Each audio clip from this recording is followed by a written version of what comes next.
तो marketing management जो 2018 में क्वेश्चन पेपर हुआ था चौधरी चरण सिंह यूनिवर्सिटी मेरठ में, तो उसका सॉल्यूशन स्टूडेंट्स मैं आपके लिए लेकर के आया हूं।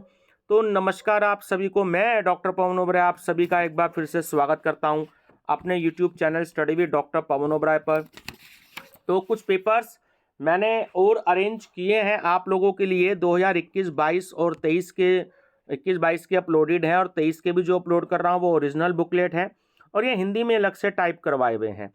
तो आप मेरा channel study with doctor Pawan Oberoi subscribe करने के बाद आप मार्केटिंग मैनेजमेंट एमकॉम 16 पेपर की प्लेलिस्ट देखिएगा, तो वहाँ पर जो है आपको क्वेश्चन पेपर्स मिलेंगे, है ना।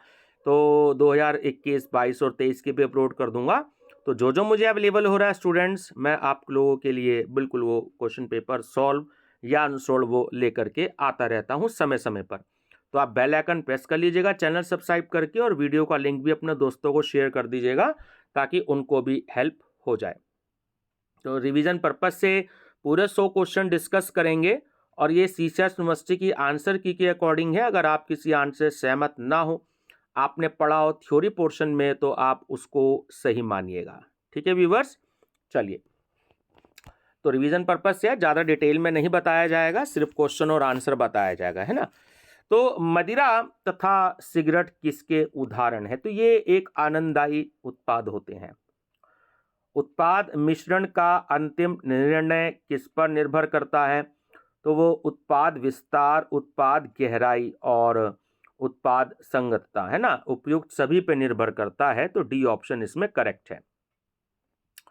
उत्पाद नियोजन एक फर्म के संपूर्ण कार्यक्रम विपणन कार्यक्रम का प्रारंभिक बिंदु है। यह किसने कहा? तो ये कहा W.J. स्टेंटन, है, W फॉर विलियम।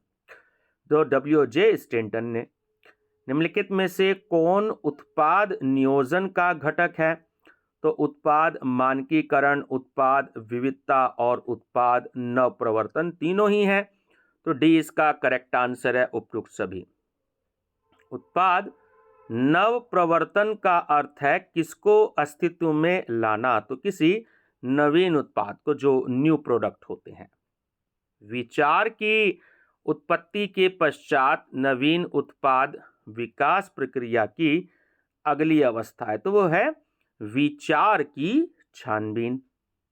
एक ब्रांड या मार्का है, तो देखिए वो एक प्रतीक भी हो सकता है, वो एक नाम भी हो सकता है, वो और एक शब्द भी हो सकता है। तो डी ऑप्शन करेक्ट है, उपयुक्त सभी का मिश्रण, है ना, तीनों भी हो सकते हैं। ब्रांड किसके हित में होता है? तो देखिए वो उत्पादक, मध्यस्थ और उपभोक्ता तीनों के हित में होता है। तो डी इसका करेक्ट आंसर है, उपयुक्त सभी। निम्नलिखित में से कौन वितरण का ब्रांड है? तो व्यक्ति ब्रांड, घरेलू ब्रांड और व्यापारी ब्रांड तीनों ही हैं। तो डी इसका करेक्ट आंसर है, उपयुक्त सभी। एक ब्रांड जिसे वैधानिक संरक्षण प्राप्त है उसको कहते हैं, क्या कहते हैं? उसे हम व्यापार चिन्ह कहते हैं ना, ट्रेडमार्क कहते हैं। बाजार विभक्तिकरण किस आधार पर किया जाता है? ये भौगोलिक स्थिति, जनांकीय स्थिति और समाजार्थिक, है ना। तो तीनों इसके करेक्ट आंसर हैं, तो डी राइट ऑप्शन है, उपयुक्त सभी। बाजार विभक्तिकरण का प्रमुख उद्देश्य समूहीकरण है, किसका?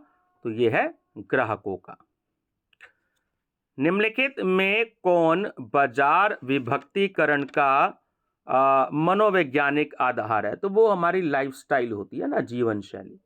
लक्षित बाजार में तकनीक को कौन दर्शाता है? बाजार एकीकरण। निम्नलिखित में कौन प्रभावी विभक्तिकरण की अनिवार्यता है? तो मापने योग्य, सुगम पहुंच और पर्याप्तता तीनों ही हैं। तो डी इसका करेक्ट आंसर है, उपयुक्त सभी। जब कंपनी एक उत्पाद, एक खंड के नियम का पालन करती है, कहते हैं, तो उसे हम सेंट्रलाइज्ड मार्केटिंग कहते हैं, केंद्रीकृत विपणन। अविभेदीकृत विपणन का मुख्य लाभ है, तो तीनों ही है, ये बड़े पैमाने पर उत्पादन की बचतें भी हो सकती हैं और जो है कम प्रतियोगिता भी हो सकती है और बृहत्तर लाभ भी हो सकता है। तो डी राइट ऑप्शन है उपयुक्त सभी। उत्पाद विभेदीकरण मांग को किस ओर झुकाने का एक प्रयत्न है, तो वो होता है पूर्ति की इच्छा।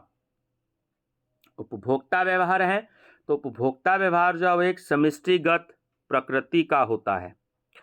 व्यक्ति जो परिवार में क्रय करने की आवश्यकता अनुभव करता है, तो वो कहलाता है प्रारंभ करने वाला। ठीक। विपणन विचार किससे आरंभ होता है, तो वो मानवीय इच्छाओं एवं आवश्यकताओं से। ठीक है। विपणन अवधारणा किस पर आधारित होती है, तो वो ग्राहकों की आवश्यकताओं पर और लक्षित बाजार दोनों पर आधारित होती है। तो सी राइट ऑप्शन है दोनों ए और बी। निम्नलिखित में कौन सी विपणन की मूल अवधारणा है, तो कीमत, लागत और संतुष्टि है ना, तीनों ही है। विपणन अवधारणा के अंतर्गत संस्थात्मक उद्देश्य की प्राप्ति किसके माध्यम से की जा सकती है, तो वो होती है ग्राहक संतुष्टि। विपणन कार्य का मुख्य लक्ष्य जोड़ना है, तो वो उत्पादक तथा उपभोक्ता को। स्टूडेंट्स, अगर आप प्लेलिस्ट देखेंगे ना तो आपको और बहुत सारी वीडियो हिंदी मीडियम और इंग्लिश मीडियम दोनों में मिलेगी, और आप 50 रुपीज़ डिपॉजिट करके गूगल पे, फ़ोनपे, पेटीएम से, तो इसमें आप CCS यूनिवर्सिटी मेरठ के पेपर और एक क्वेश्चन बैंक भी जो है वो आपको दिया जाएगा। बहुत सारे बच्चे PDF लेते हैं, तो नीचे डिस्क्रिप्शन बॉक्स में मोबाइल नंबर दे रखा है, तो आप केवल मैसेज कीजिएगा, जैसे ही समय मिलेगा तो आपको जो है वीडियो PDF इसकी शेयर कर दी जाएगी, केवल 50 रुपीज़ में। चलिए नेक्स्ट है, उपभोक्ता अभिमुख आधारित विपणन काल आरंभ हुआ था, तो इस सन 1950 में हुआ था। विपणन प्रबंध में शामिल है, तो विपणन प्रबंध में नियोजन, विश्लेषण, क्रियान्वयन और नियंत्रण है ना, तीनों ही शामिल है। तो डी राइट ऑप्शन है उपयुक्त सभी। आधुनिक विपणन अवधारणा का केंद्र बिंदु है, तो जाहिर बात है वो ग्राहक ही होता है। सबसे मौलिक परिकल्पना जो कि अवश्यमेव रूप से सभी विपणन क्रियाओं का आधार मानी जाती है, तो वह है उपभोक्ता की संतुष्टि उत्पन्न करने की आवश्यकता। विपणन मिश्रण अवधारणा का प्रारंभ किसने किया, तो वो किया N.H. बोर्डन ने। निम्नलिखित में से कौन अंतर्राष्ट्रीय विपणन की विशेषता नहीं है, तो वो है कि अत्यधिक सरकारी हस्तक्षेप। एक्जिम का अर्थ है, जैसे इंग्लिश में कहते हैं ना हम एक्सपोर्ट इंपोर्ट, फुल नेम है, तो हिंदी में पूरा नाम क्या हो गया, निर्यात एवं आयात। हरित विपणन किसकी देन है ना, तो जो है ग्रीन मार्केटिंग, तो ये है पर्यावरणवादियों की। ग्राहकों को लंबे समय तक साइट पर रोके जाने के लिए जो उपयुक्त तरीका है, तो वो क्या होना चाहिए, तो वो होना चाहिए चैट रूम। निम्नलिखित में से कौन डोमेन नाम है, तो .org, .nil और .com आपने अक्सर देखा होगा वेबसाइट्स पर, ये सारे के सारे जो है डोमेन नेम होते हैं। तो डी इसका करेक्ट आंसर है उपयुक्त सभी। सीधे अथवा प्रत्यक्ष विपणन का स्वरूप है, तो वो होता है ऑनलाइन विपणन, ऑनलाइन मार्केटिंग। सशक्त निष्ठावान ग्राहक सृजित करने के कार्य को कहते हैं, तो उन्हें हम संबंध विपणन कहते हैं। ठीक है, रिलेशनशिप मार्केटिंग। संबंध विपणन में शामिल है, तो इसमें ग्राहक और वितरक, पूर्तिकर्ता है ना, तीनों ही शामिल होते हैं। तो डी राइट ऑप्शन है इसका उपयुक्त सभी। विक्रयण अवधारणा किसके लिए उपयुक्त है, तो ना तो बीमा के लिए और ना कोषों का सृजन करने के लिए और ना ही सार संग्रह के लिए। तो डी राइट ऑप्शन है, उपयुक्त में से कोई नहीं, ध्यान रखिएगा। सेवा संतुष्टि अपेक्षा है ना, ये आपको डैश दिया है, तो क्या आना चाहिए, तो सीधी सी बात है वो अनुभूति होना चाहिए। निम्नलिखित में से कौन सी मूल्य निर्धारण नीति के अंतर्गत अधिकतम बाजार खंडों में उत्पाद की स्वीकृति प्राप्त करने के लिए बहुत कम मूल्य जो है वो निर्धारित किए जाते हैं? ठीक है, तो क्या होगा इसका सही आंसर, देखिएगा अगले पेज पर। तो वो है आपका प्रवेशात्मक मूल्य निर्धारण नीति। प्रतिष्ठा मूल्य निर्धारण नीति के अंतर्गत उत्पाद का मूल्य रखा जाता है, तो वो अधिक रखा जाता है, हमेशा ध्यान रखिएगा। प्रतिष्ठा मूलक निर्धारण नीति अपनाई जाती है तो वो विलासिता वस्तुओं में अपनाई जाती है। ठीक है, एक ही नियंत्रण के अंतर्गत उत्पादित एक ही वस्तु को विभिन्न क्रेताओं को विभिन्न मूल्यों पर बेचने को क्या कहते हैं? उसे हम मूल्य विभेद कहते हैं। ठीक है, ध्यान रखिएगा। वितरण वाहिका का चयन किसके द्वारा निर्धारित किया जाता है? तो वो देखिए उत्पाद की किस्म कैसी है, बाजार का स्वभाव कैसा है और उपभोक्ता की क्रय आदतें कैसी हैं। तो डी इसका राइट ऑप्शन है, उपयुक्त सभी। वितरण की सबसे छोटी वाहिका है ना, जो चैनल है, तो वो होता है शून्य स्तर वाहिका, ध्यान रखेंगे। जब एक अथवा बहुत कम विक्रय केंद्रों के माध्यम से वस्तु का वितरण किया जाता है उसको कहते हैं, तो उसे हम विशिष्ट वितरण कहते हैं। अकेंद्रीकृत विक्रय के साथ केंद्रीकृत क्रय लक्ष्य है, तो वो है बहुसंख्यक दुकानों का, जो मल्टीपल शॉप्स होती है ना। निम्नलिखित में से कौन भौतिक वितरण का कार्य नहीं है? तो थोक और फुटकर व्यापार, जो आपका होलसेल और रिटेल में होता है। मूल्य रीति नीति में सम्मिलित है, तो इसमें छूट, कटौती और भुगतान की शर्तें तीनों ही सम्मिलित होती हैं। तो डी राइट ऑप्शन है इसका, उपयुक्त सभी।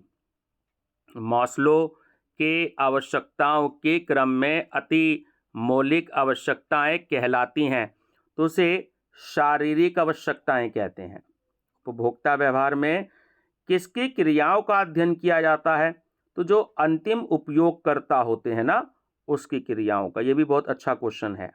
निम्नलिखित में से कौन क्रेता व्यवहार का मॉडल है? तो तीनों ही हैं, आर्थिक मॉडल, सीखने वाला मॉडल और सामाजिक मॉडल। तो डी राइट ऑप्शन है, उपयुक्त सभी। उपभोक्ता के क्रय व्यवहार को प्रभावित करने वाला कारक है, तो इसमें देखिए दोनों ही ऑप्शन करेक्ट हैं, सांस्कृतिक तथा सामाजिक और व्यक्तिगत तथा मनोवैज्ञानिक। तो सी राइट ऑप्शन है, ए और बी दोनों। क्रय निर्णय लेते समय उपभोक्ता निम्नलिखित में से किन स्थितियों से गुजरता है? तो तीनों ही स्थितियां हैं कि आवश्यकता की पहचान तथा खरीद से पहले की सूचना की खोज और विकल्पों का मूल्यांकन तथा खरीद का इरादा, खरीद का निर्णय तथा खरीद उपरांत व्यवहार, है ना। तो डी राइट ऑप्शन है, उपयुक्त सभी। पुनः विक्रय के उद्देश्य से वस्तुओं को क्रय करने वाले क्रेता को कहते हैं, तो उसको हम संगठनात्मक क्रेता कहते हैं। विपणन की दृष्टि से लाभों का पुलिंदा जो कि उपभोक्ता को प्रस्तुत किया जाता है को कहते हैं, तो उसको हम क्या कहेंगे? प्रोडक्ट कहेंगे, उत्पाद कहेंगे। उत्पाद पंक्ति से क्या आशय है?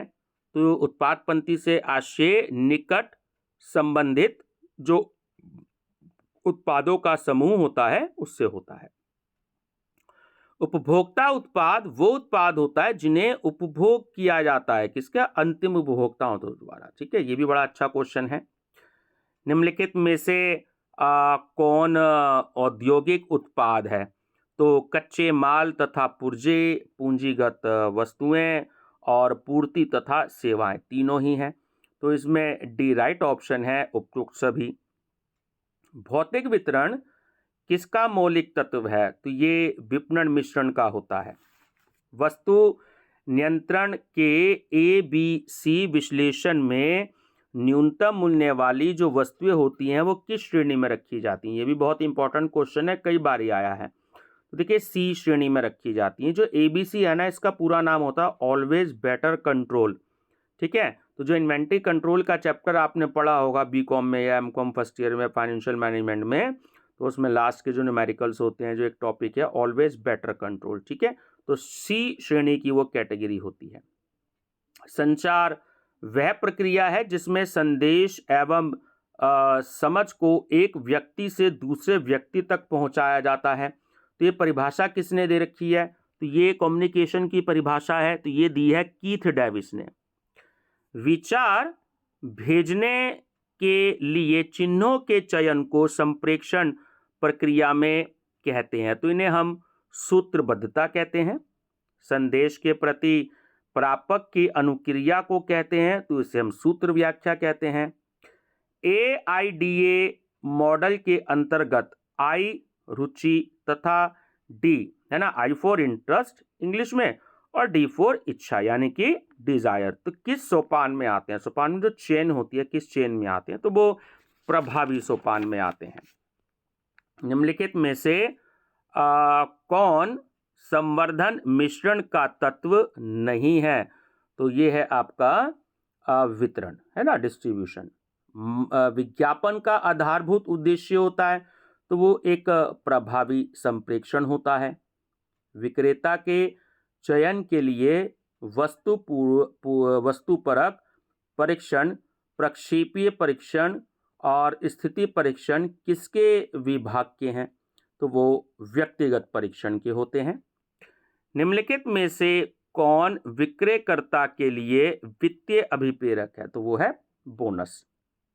विक्रय संवर्धन किसके बीच महत्वपूर्ण संबंध सृजित करता है? तो वो है व्यक्तिगत विक्रय तथा विज्ञापन। विक्रयोपरांत सेवा और कूपन आदि किसकी तकनीकें हैं? तो ये सेल्स प्रमोशन की है ना, विक्रय संवर्धन की। ग्राहकों के लिए विक्रयोपरांत सर्विस यानी जो आफ्टर सेल सर्विस होती है ना, तो वो होनी चाहिए, तो बिल्कुल निःशुल्क होनी चाहिए। विपणन अनुसंधान प्रक्रिया किससे प्रारंभ होती है? तो वो होती है समस्या के निर्धारण से। विपणन अनुसंधान किसमें मदद करता है? तो वो समस्या की पहचान करने में भी और समस्या का समाधान करने में भी। तो सी ऑप्शन राइट है, ए और बी दोनों। विपणन अनुसंधान के अंतर्गत निम्नलिखित में से किन गतिविधियों को सम्मिलित किया जाता है? तो मूल्य निर्धारण नीतियां, वितरण नीतियां और संवर्धनात्मक नीतियां, तीनों को सम्मिलित किया जाता है। तो डी राइट ऑप्शन है उपयुक्त सभी। निम्नलिखित में से कौन सामाजिक अवधारणा को अच्छे से प्रतिबिंबित करता है? तो वो है पर्यावरण अनुकूलन सामग्री। निम्नलिखित में से कौन सेवा की विशेषता नहीं है? तो वो है एक रूपता। निम्न में से कौन अंतरराष्ट्रीय विपणन का रूप नहीं है? तो वह है समझा या माना जाने वाला निर्यात। स्टूडेंट्स, प्रिंसिपल्स ऑफ मार्केटिंग जो सोल्ड पेपर है, आप उसकी भी स्टडी करिएगा, क्योंकि मार्केटिंग मैनेजमेंट और प्रिंसिपल्स ऑफ मार्केटिंग में केवल एक ही यूनिट का डिफरेंस है। एमकॉम में मार्केटिंग मैनेजमेंट के नाम से और बीकॉम में प्रिंसिपल्स ऑफ मार्केटिंग मैनेजमेंट के नाम से है। तो principles of marketing solved paper के नाम से आप वो भी प्लेलिस्ट देखिएगा, उसमें भी बहुत सारे क्वेश्चन पेपर मैंने सॉल्व करवा रखे हैं। यदि माल का निर्यात जल या हवाई मार्ग से ना करके थल मार्ग से किया जाता है, तो उस प्रलेख को कहते हैं, जो डॉक्यूमेंट है ना, उसे कहते हैं बिल ऑफ एक्सपोर्ट। निम्नलिखित में से कौन विपणन मिश्रण को प्रभावित करता है? तो उत्पादन की लागत, उत्पादन की मात्रा और बाजार की मांग। तो डी ऑप्शन करेक्ट है, उपयुक्त सभी। विपणन मिश्रण में शामिल है तो वस्तु तथा मूल्य और संवर्धन तथा भौतिक वितरण, है ना, दोनों ही शामिल हैं। तो सी इसका राइट ऑप्शन है, ए और बी दोनों।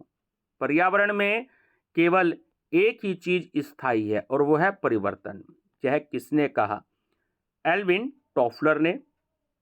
निम्नलिखित में से कौन व्यष्टिगत वातावरण से संबंधित है? तो पूर्तिकर्ता, ग्राहक और प्रतिस्पर्धी तीनों ही होते हैं। तो डी इसका राइट ऑप्शन है, उपयुक्त सभी। निम्नलिखित में से कौन समष्टिगत वातावरण से संबंधित है? तो प्राकृतिक वातावरण, आर्थिक वातावरण और तकनीकी वातावरण तीनों शामिल हैं। तो डी इसका राइट ऑप्शन है, उपयुक्त सभी। वह तत्व या कारक जो प्रत्यक्ष रूप से कंपनी की बाजार संचालन योग्यता को प्रभावित करते हैं, तो उसको कहते हैं हम नियंत्रण योग्य तत्व या कारक। और वह तत्व या कारक जो अप्रत्यक्ष रूप से, देखिए अप्रत्यक्ष वर्ड आ गया और ऊपर आ गया प्रत्यक्ष रूप से, है ना। तो कंपनी की बाजार संचालन योग्यता को प्रभावित करते हैं को कहते हैं, तो उसे हम अनियंत्रण योग्य तत्व या कारक कहते हैं।